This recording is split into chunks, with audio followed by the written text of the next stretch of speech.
Pop pevačica Nataša Bekvalac, nakon posljednjeg hit singla Kraljica novih ljubavi, uskoro će objaviti pesmu koja se zove Bolesno te volim.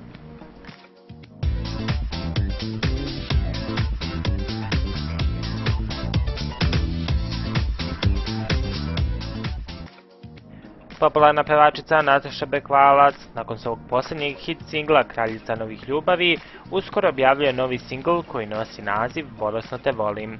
Tekst pesme uradila je Marina Tucaković, dok je za muziku i aranžman bio zadužen Damir Handanović, koji je uradio Natašin prethodni singl. Pevačica je putem Instagrama otkrila deo nove pesme. Sa mnom je sve u redu, nemoj da si zabrinut. Sa srca skidam konce, rani me i drugi put.